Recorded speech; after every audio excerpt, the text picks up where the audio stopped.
അതേസമയം ഏറ്റവും ഉചിതമായ ഒന്നുമാണ് ഈ പരിപാടി. ഇവിടെ അധ്യക്ഷൻ സൂചിപ്പിച്ചതുപോലെ സാധാരണ കമ്മ്യൂണിസ്റ്റുകാരുടെ പ്രവർത്തന രീതികളെ ഈ രീതിയിലുള്ള ഒരു ചടങ്ങിലൂടെ അനുമോദിക്കലോ ആ പ്രവർത്തനങ്ങൾക്ക് ആദരവർപ്പിക്കലോ ഉണ്ടാകാറില്ല. എന്നാൽ ഈ പരിപാടി അങ്ങേയറ്റം ഔചിത്യപൂർണമായ ഒരു പരിപാടിയായി എന്ന് തന്നെയാണ് നമുക്കെല്ലാവർക്കും തോന്നുക. അതിന് കാരണം ഇവിടെ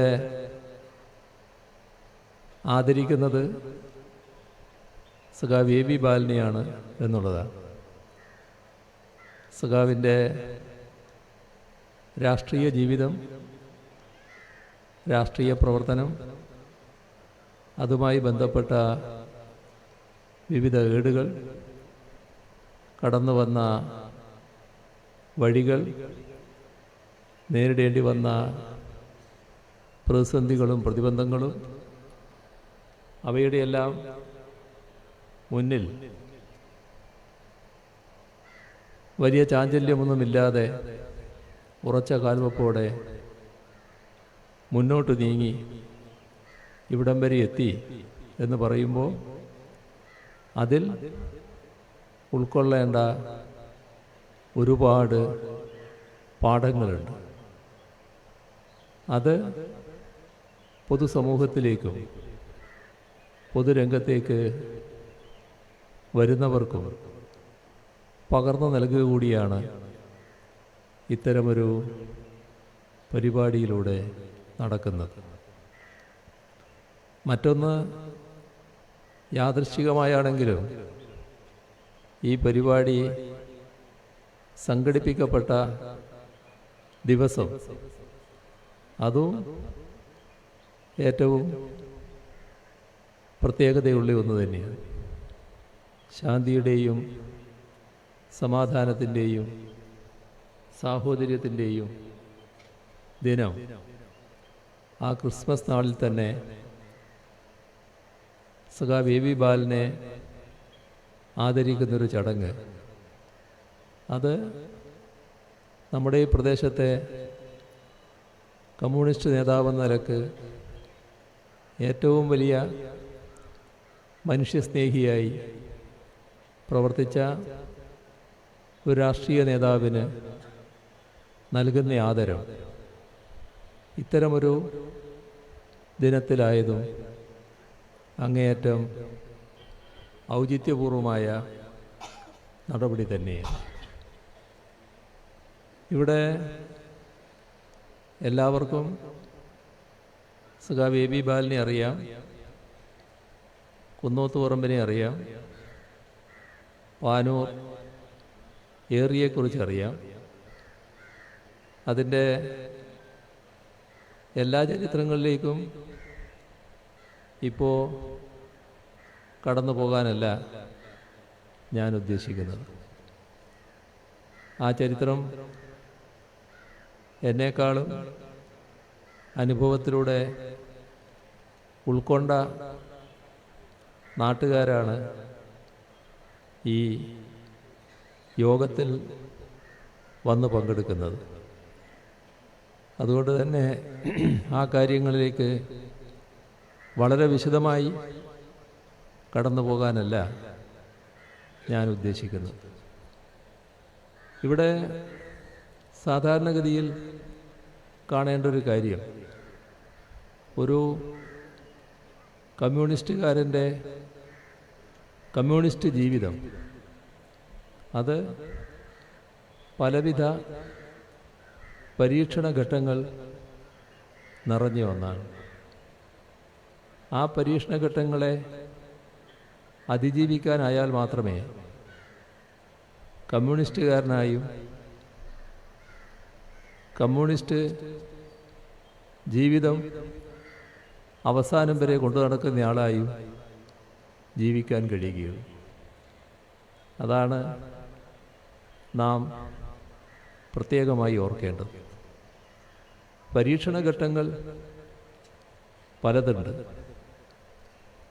അത് രാഷ്ട്രീയത്തിൽ സാധാരണഗതിയിലുള്ള എതിർപ്പുകളും അതിൻ്റെ ഭാഗമായി ഇല്ലാത്ത പ്രശ്നങ്ങളുണ്ടാക്കി എതിർക്കുന്ന രീതിയുമൊക്കെ ഉണ്ടായേക്കാം.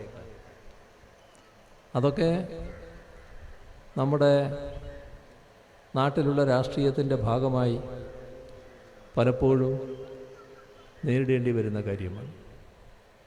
എന്നാൽ അതിൽ നിന്നെല്ലാം വ്യത്യസ്തമായി കമ്മ്യൂണിസ്റ്റുകാർക്ക് നേരിടേണ്ടി വരുന്ന പരീക്ഷണങ്ങൾ 2-3 ഇടങ്ങളിലാണ്. ഒന്ന്, ഗൂണ്ടകളുടെ മുന്നിൽ. ആ ഗൂണ്ടകളുടെ മുന്നിൽ പരീക്ഷിക്കപ്പെടുന്ന ജീവിതമായി ചിലപ്പോൾ കമ്മ്യൂണിസ്റ്റുകാരുടെ ജീവിതം മാറിയെന്ന് വരും. ആക്രമണം, ശാരീരികാക്രമണം, ചിലപ്പോൾ ജീവനെടുക്കാനുള്ള രീതിയിലേക്ക് ഉയർന്നു വരൽ എല്ലാം ഉണ്ടായേക്കാം. അപ്പോൾ ഇത്തരമൊരു പ്രവർത്തനം നടത്തുന്നതുകൊണ്ടാണല്ലോ ഇങ്ങനെയെല്ലാം നേരിടേണ്ടി വരുന്നത്. അതിനെ രാഷ്ട്രീയമായി പൂർണ്ണമായി ഉൾക്കൊണ്ടുകൊണ്ട് നേരിടാൻ കഴിഞ്ഞില്ലെങ്കിൽ ആ ഘട്ടം അതിജീവിക്കാൻ പറ്റിയില്ല എന്ന് വരും. ദുർബലമായി പോയാൽ, ദൗർബല്യം കാണിക്കാൻ തയ്യാറായാൽ, ഒരു കീഴടങ്ങൽ രീതിയിലേക്ക് മാറിപ്പോയാൽ പിന്നെ അതേവരെ തുടർന്ന ജീവിതം തുടരാൻ കഴിയാത്ത, രാഷ്ട്രീയ ജീവിതം തുടരാൻ കഴിയാത്ത അവസ്ഥയിലേക്ക് അയാൾ മാറും. ഇതാണ് ഒരു ഘട്ടം. പിന്നൊരു ഘട്ടം പോലീസിൻ്റെ ഇടപെടലാണ്. പോലീസിൻ്റെ ആക്രമണങ്ങൾ, കേസുകൾ, താൻ ഉൾപ്പെടാത്ത രീതിയിലുള്ള സംഭവങ്ങളിൽ കള്ളക്കേസുകൾ ചമക്കൽ, ആ കള്ളക്കേസുകൾ ചമച്ച് അറസ്റ്റ് ചെയ്യൽ, അത്തരത്തിലുള്ള നിരവധി കേസുകളിൽ പെടുന്ന സ്ഥിതിയുണ്ടാകുക. അതിനോടൊപ്പം തന്നെ ലോക്കപ്പിൽ വലിയ തോതിലുള്ള മർദ്ദനങ്ങൾ നേരിടേണ്ടി വരിക. ഇതും മറ്റൊരു പരീക്ഷണ ഘട്ടമാണ്. ആ ഘട്ടത്തിൽ അതേവരെയുള്ള കമ്മ്യൂണിസ്റ്റ് ജീവിതത്തിൽ നിന്ന് പതറിപ്പോയാൽ പിന്നെ അതേ രീതിയിൽ തുടരാൻ കഴിഞ്ഞില്ല എന്ന് വരും. അവിടെയും കീഴടങ്ങൽ നില സ്വീകരിച്ചാൽ അതായിരിക്കും കമ്മ്യൂണിസ്റ്റുകാരെ എതിർക്കുന്നവർ ആഗ്രഹിക്കുന്ന കാര്യം. പക്ഷേ അത്തരമൊരു നില അംഗീകരിച്ച് കീഴടങ്ങിപ്പോകുന്ന നില ഈ കമ്മ്യൂണിസ്റ്റുകാരുടെ ഭാഗത്തുണ്ടായിപ്പോയാൽ അദ്ദേഹത്തിൻ്റെയും കമ്മ്യൂണിസ്റ്റ് ജീവിതം അവിടെ അവസാനിക്കുന്ന നിലയാണ് വരിക. മറ്റൊന്ന് ജയിലാണ്. ജയിലിൽ എത്തിപ്പെട്ടാൽ അവിടെയും വലിയ തോതിലുള്ള പരീക്ഷണഘട്ടമാണ് നേരിടേണ്ടി വരിക. സാധാരണഗതിയിൽ ജയിലിലുള്ള മർദ്ദന സംവിധാനങ്ങൾ മാത്രമല്ല, മർദ്ദനം ആദ്യകാലത്ത് കടുത്ത മർദ്ദനമടക്കം ജയിലിലുണ്ടായിരുന്നു. എന്നാൽ കുറച്ചു കാലം കഴിഞ്ഞപ്പോൾ മർദ്ദനങ്ങളൊന്നും ആ തോതിലില്ലാത്ത അവസ്ഥ വന്നിരുന്നു. എന്നാൽ ജയിലിൻ്റേതായ പ്രത്യേകതയുണ്ട്. ജയിലിനകത്ത് പെട്ടുകഴിഞ്ഞാൽ എപ്പോഴാണ് പുറത്തു വരിക? എല്ലാ കാലവും ജയിലിനകത്താകുമോ എന്ന ചിന്ത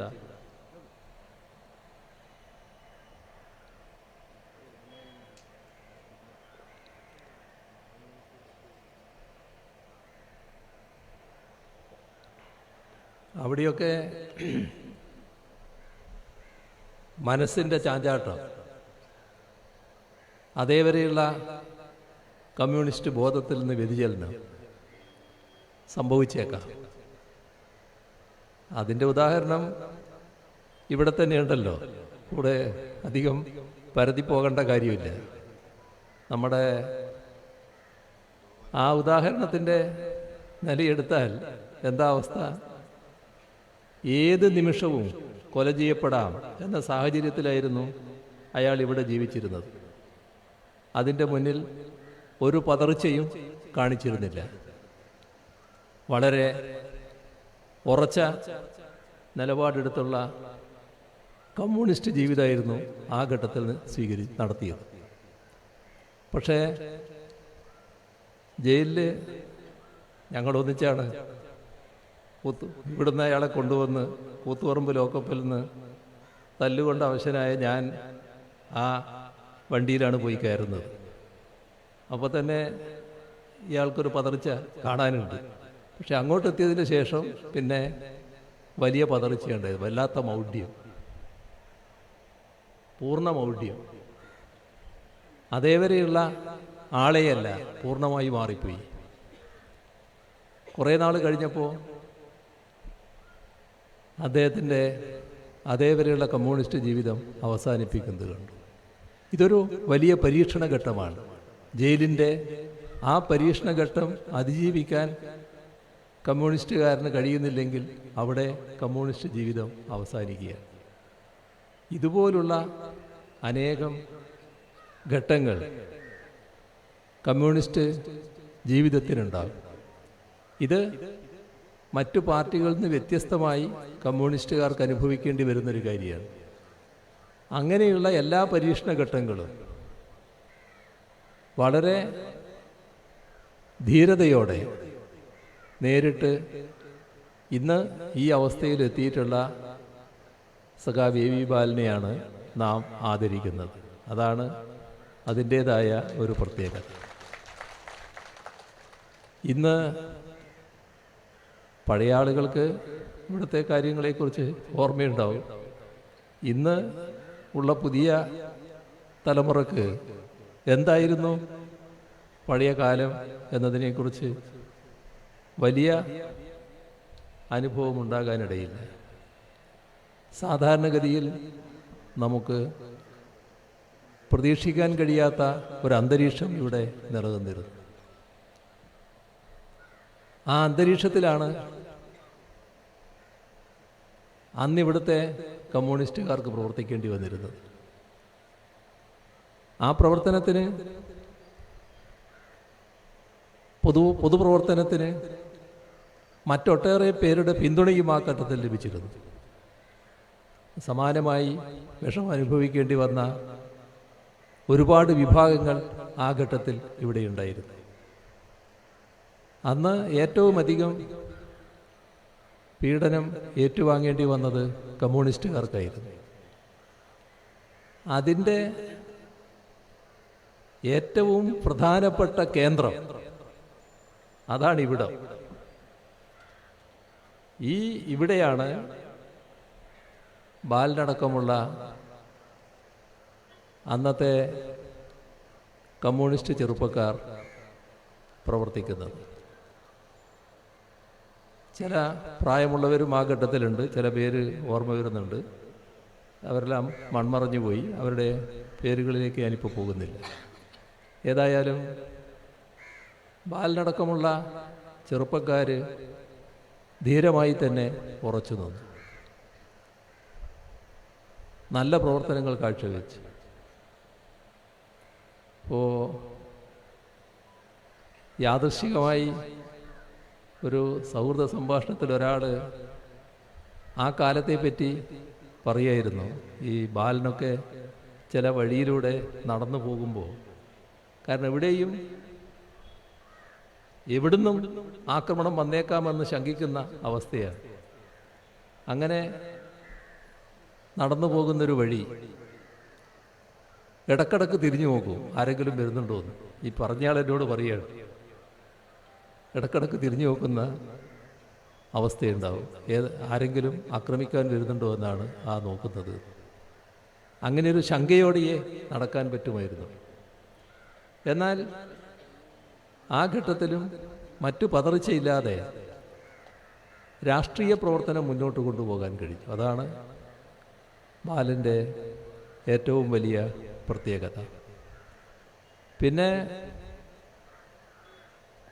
എല്ലാ ഘട്ടത്തിലും കമ്മ്യൂണിസ്റ്റ് ആശയം, കമ്മ്യൂണിസ്റ്റ് പാർട്ടി സ്വീകരിക്കുന്ന നടപടികൾ ജനങ്ങളിലേക്ക് എത്തിക്കാൻ ബാലൻ മുൻപന്തിയിൽ തന്നെ ഉണ്ടായിരുന്നു. വളരെ വിശദമായി സരസമായി കാര്യങ്ങൾ അവതരിപ്പിക്കുന്ന ഒരു ശൈലിയാണ് ബാലന് ഉണ്ടായിരുന്നത്. അതെല്ലാം എല്ലാവരുടെയും അനുഭവത്തിലുള്ളതാണ്. അതുകൊണ്ട് അതിലേക്ക് കൂടുതലായി കടന്നു പോകേണ്ടതില്ല എന്നാണ് തോന്നുന്നത്. ഇവിടെ പറഞ്ഞ കാര്യം ശരിയാണ്. 60 വർഷം മുൻപുള്ള സംഭവങ്ങളെക്കുറിച്ചാണ് നമ്മൾ ഓർക്കുന്നത്. 60 വർഷം മുൻപ് ഞങ്ങൾ വിദ്യാർത്ഥികളായിരുന്നു. ബ്രണ്ണൻ കോളേജിൽ പഠിക്കുന്ന വിദ്യാർത്ഥിയായിരുന്നു ഞാൻ ആ കാലത്ത്. ഞങ്ങളെ കൂടെയുള്ള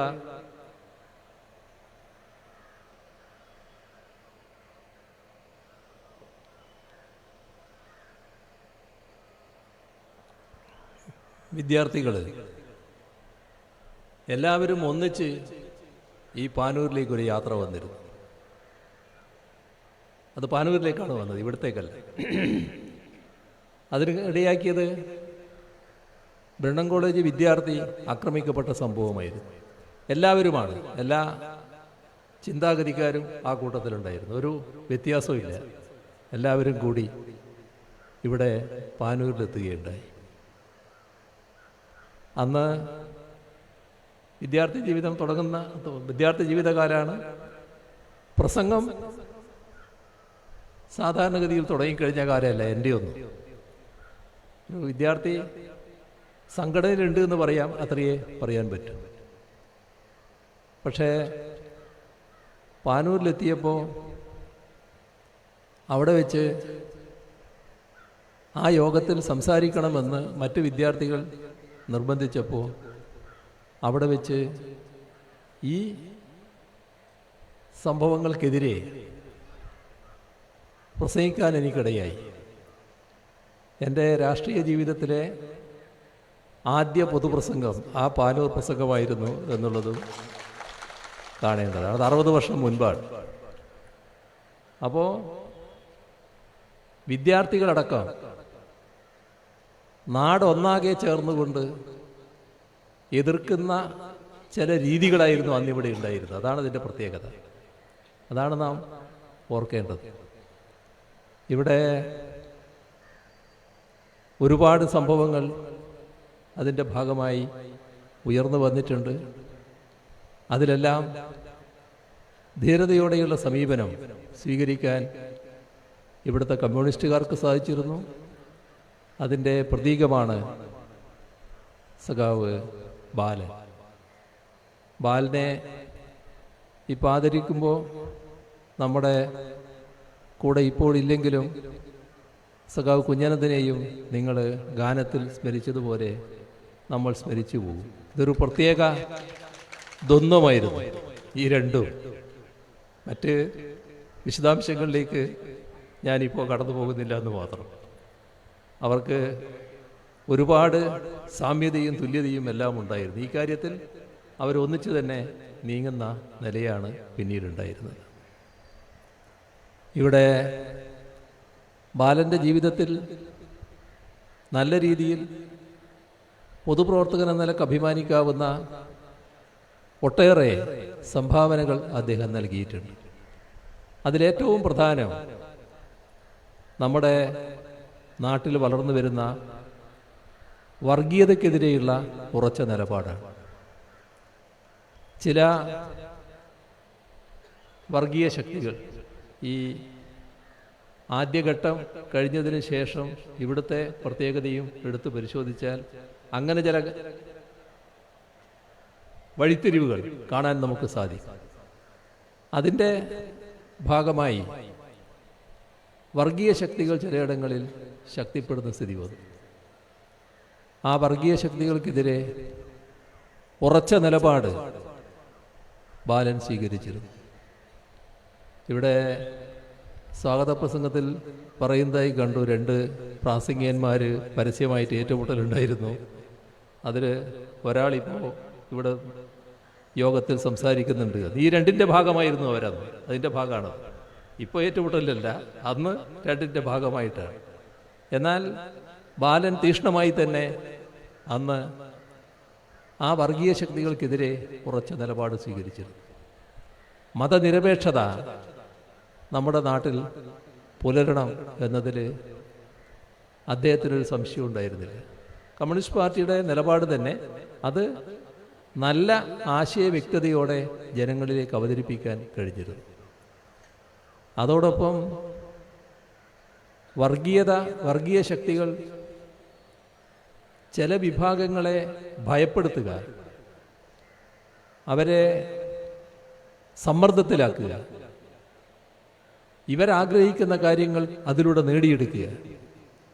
അത്തരം ചില ഘട്ടങ്ങൾ വന്നപ്പോൾ അത്തരം പ്രദേശങ്ങളിൽ ശക്തമായ നിലപാട് സ്വീകരിച്ചുകൊണ്ട് പ്രതിരോധിക്കാനും ന്യൂനപക്ഷത്തോടൊപ്പം അണിചേരാനും ന്യൂനപക്ഷ സംരക്ഷണത്തിനു വേണ്ടി ശക്തമായി നിലകൊള്ളാനും സഖാവ് ബാലന് കഴിഞ്ഞിരുന്നു, ഇവിടുത്തെ പാർട്ടിക്ക് കഴിഞ്ഞിരുന്നു. അതിൻ്റെ മുൻപന്തിയിൽ സഖാവ് ബാലനുണ്ടായിരുന്നു. ഇതെല്ലാ ഘട്ടത്തിലും സ്വീകരിക്കുന്ന നിലപാട് തന്നെയാണ്. കാരണം ന്യൂനപക്ഷത്തെ പ്രത്യേകമായി ഭയപ്പെടുത്തുക എന്ന ഉദ്ദേശത്തോടെ നേരത്തെ തന്നെ നീങ്ങിയൊരു പ്രദേശമാണിത്. അവിടെയാണ് കൃത്യമായ നിലപാട് സ്വീകരിച്ചുകൊണ്ട് ബാലനും സഖാക്കൾക്കും ഇവിടെ പ്രവർത്തിക്കാൻ കഴിഞ്ഞിരുന്നത്.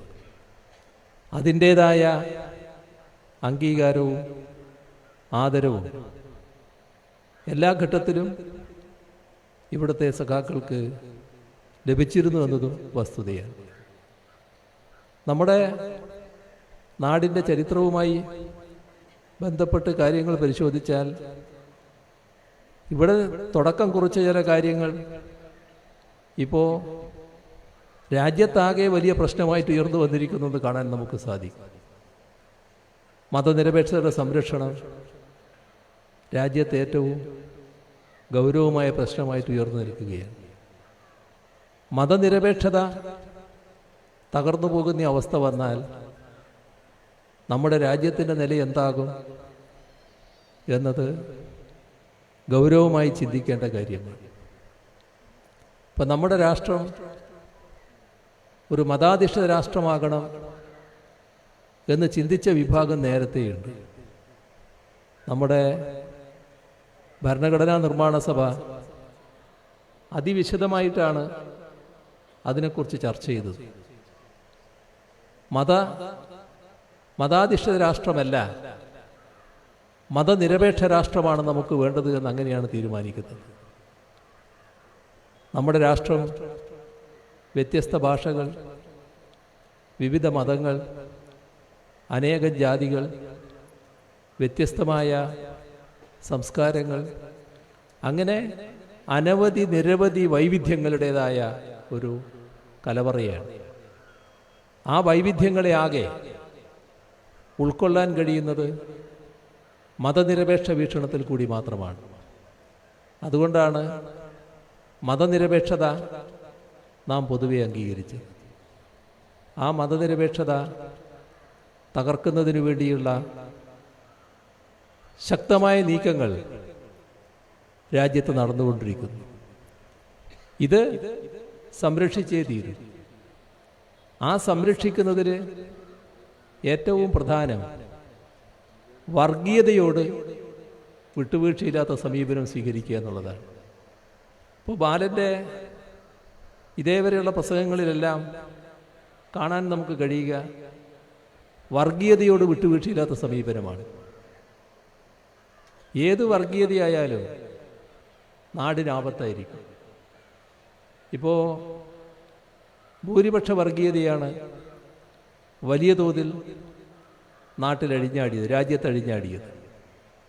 അതിൻ്റെ ഭാഗമായി ന്യൂനപക്ഷങ്ങൾക്ക് നേരെ വ്യാപകമായ ആക്രമണങ്ങളും കൊലപാതകങ്ങളും കലാപങ്ങളും എല്ലാം അരങ്ങേറി.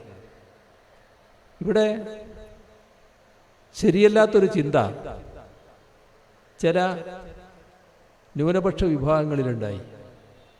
അത് ഇതിനെ നേരിടാൻ നമ്മൾ തന്നെ സ്വയം സംഘടിച്ച് പ്രതിരോധം തീർക്കുക.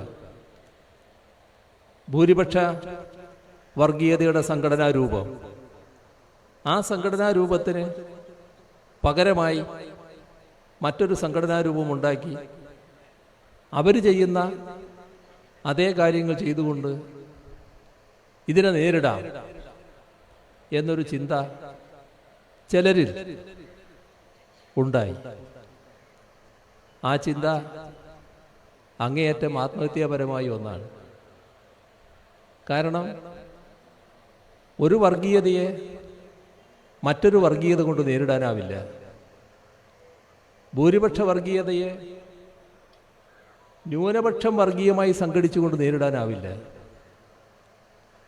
എപ്പോഴും വർഗീയതയുടെ ഒരു പ്രശ്നം വർഗീയത മറുവർഗീയതക്ക് പ്രോത്സാഹനമായി മാറുമെന്നുള്ളതാണ്. അപ്പോൾ എങ്ങനെയാണ് വർഗീയതയെ നേരിടാനാവുക? വർഗീയതയെ നേരിടാനാകുന്നതും ന്യൂനപക്ഷ സംരക്ഷണം ഉറപ്പുവരുത്താനാകുന്നതും ന്യൂനപക്ഷം പ്രത്യേകമായി സംഘടിച്ചുകൊണ്ടല്ല. അതിനു പകരം ജനാധിപത്യ ഇടതുപക്ഷ മതനിരപേക്ഷ പ്രസ്ഥാനങ്ങളുടെ ഭാഗമായി മാത്രമേ ഈ പറയുന്ന വർഗീയതയെ നേരിടാനാവുകയുള്ളൂ. അതാണ് ശരിയായ മാർഗം, അതാണ് ശരിയായ വഴി. അതിലൂടെ മാത്രമേ മതനിരപേക്ഷത ഉറപ്പുവരുത്താൻ കഴിയും. ഒരുപാട് സംഭവങ്ങൾ അതിന് തെളിവായി നിൽക്കുന്നതാണ്. നമ്മുടെ നാടിൻ്റെയും അനുഭവം ഇത് ശരിവെക്കുന്നതാണ്. അപ്പോൾ എല്ലാ ഘട്ടത്തിലും സഖാവ് ബാലനും മറ്റും മതനിരപേക്ഷതയ്ക്ക് വേണ്ടി ശക്തമായി നിലകൊണ്ടു. എന്താണ് ഏറ്റവും വലിയ പ്രത്യേകത? ഇന്ന് നാം പലപ്പോഴും സാമൂഹ്യനീതി അധിഷ്ഠിതമായ വികസനത്തെക്കുറിച്ച് പറയാറുണ്ട്. സമത്വാധിഷ്ഠിതമായ ഒരു സമൂഹം ഉണ്ടാകുന്നതിനെക്കുറിച്ച് പറയാറുണ്ട്. ഇതിൻ്റെ ഉയർന്ന രൂപം ഒരു സോഷ്യലിസ്റ്റ് സമൂഹം നമ്മുടെ രാജ്യത്ത് കെട്ടിപ്പടുക്കേണ്ടതിൻ്റെ ആവശ്യകതയെപ്പറ്റി നേരത്തെ സഖാവ് ബാലൻ്റെ പ്രസംഗങ്ങളിൽ ഉണ്ടാകാറുണ്ട്. അത് വലിയ തോതിൽ സോഷ്യലിസ്റ്റ് സമൂഹത്തെക്കുറിച്ചുള്ളൊരു ബോധം ആളുകളിൽ ഉണ്ടാക്കുന്നതിന് പര്യാപ്തമായി ഒന്നായിരുന്നു. അതിൻ്റെ തുടർച്ചയായിട്ടാണ് മറ്റു പല രീതിയിലുള്ള പദങ്ങളും നമ്മുടെ രാജ്യത്ത് തന്നെ ഉയർന്നു വരുന്നതിനിടയായത്. നമ്മുടെ സമൂഹമെന്ന് പറയുന്നത് ഉള്ളവനും ഇല്ലാത്തവനും തമ്മിലുള്ള അന്തരം വല്ലാതെ പെരുകുന്നൊരു സമൂഹമാണ്. അതിൻ്റെ ഭാഗമായി ഇന്ത്യ രാജ്യത്തിൻ്റെ പൊതുവായ കണക്കെടുത്താൽ നമ്മുടെ ലോകരാഷ്ട്രങ്ങളിൽ 105-ാമത്തെ സ്ഥാനത്താണ് ഇന്ത്യ നിൽക്കുന്നത്. ഏത് കാര്യത്തിൽ? ദാരിദ്ര്യത്തിൻ്റെ കാര്യത്തിൽ. നമ്മുടെ പിന്നിൽ പിന്നെ അധികം രാജ്യങ്ങളില്ല. നമ്മുടെ തൊട്ടുകിടക്കുന്ന ഒരു രാഷ്ട്രവും നമ്മുടെ പിന്നിലല്ല, അവർ വളരെ മുന്നിലാണ്. ഇതാണ് നമ്മുടെ രാജ്യത്തിൻ്റെ അവസ്ഥ. ഇവിടുത്തെ വേറൊരു നിലയെടുത്താൽ, നമ്മുടെ വരുമാനത്തിൻ്റെ കണക്കെടുത്താൽ, നമ്മുടെ രാജ്യത്തിൻ്റെ വരുമാനത്തെക്കുറിച്ച് വലിയ തോതിൽ ചിലർ പറയാറുണ്ട്. ആളോഹരി വരുമാനത്തിൻ്റെ കണക്കൊക്കെ വലിയ തോതിൽ അവതരിപ്പിക്കാറുണ്ട്. ഇതിനകത്ത് ഒരു 5% ആളുകൾ വലിയ വരുമാനമുള്ളവരാണ്. ആ 5% മാറ്റി നിർത്തിയാൽ പിന്നെയുള്ള 95% ആ കണക്കാണ് എടുക്കുന്നതെങ്കിൽ നമ്മൾ ലോകത്തിലെ ഏറ്റവും ദരിദ്രമായ രാഷ്ട്രത്തിൻ്റെ പുറകിലാണ്. എന്താ അത് കാണിക്കുന്നത്? അത്രമാത്രം അന്തരമാണ് ഈ ഉള്ളവനും ഇല്ലാത്തവനും തമ്മിലുള്ളത്. പാവപ്പെട്ടവർ കൂടുതൽ പാപ്പരീകരിക്കപ്പെട്ടിരിക്കുന്നു. സമ്പന്നർ അതിസമ്പന്നരായി മാറുന്നു. അതിനുതകുന്ന ഒരു നയം നടപ്പാക്കിക്കൊണ്ടു പോകുന്നു. ഇതൊക്കെയാണ് രാജ്യത്ത് സംഭവിക്കുന്നത്. ഇത്തരം കാര്യങ്ങളിൽ പാവപ്പെട്ടവരുടെ വക്താവായി എല്ലാ കാലത്തും സഖാവ് ബാലന് സംസാരിക്കാൻ കഴിഞ്ഞിരുന്നു. പിന്നെ ഒരു പ്രത്യേകത, ഇവിടെ തന്നെ ഒതുങ്ങിയായിരുന്നു സംസാരം. ഇവിടെ എന്ന് പറഞ്ഞാൽ പാനൂർ ഏറിയയിൽ തന്നെ ഒതുങ്ങിക്കൊണ്ടുള്ള, അതിൻ്റെ മുക്കിലും മൂലയിലും എല്ലാ കാര്യങ്ങളിലും ഇടപെട്ട് സംസാരിക്കുന്ന ഒരു രീതിയാണ് സഖാവ് ബാലന് ഉണ്ടായിരുന്നത്. അതുകൊണ്ട് തന്നെയാണ് ബാലൻ എല്ലാവരുടെയും മനസ്സിൽ സ്ഥാനം പിടിച്ചത്. ഉത്തമനായ കമ്മ്യൂണിസ്റ്റായി അദ്ദേഹത്തിന് ഇതേവരെ പ്രവർത്തിക്കാൻ കഴിഞ്ഞു. ഇനിയുള്ള ജീവിതകാലവും മാതൃകാപരമായി അദ്ദേഹത്തിന് പ്രവർത്തിക്കാൻ കഴിയട്ടെ, ധന്യമായ കമ്മ്യൂണിസ്റ്റ് ജീവിതം തുടരാൻ കഴിയട്ടെ എന്ന് ആശംസിച്ചുകൊണ്ട് അവസാനിപ്പിക്കുന്നു. നിങ്ങൾക്ക്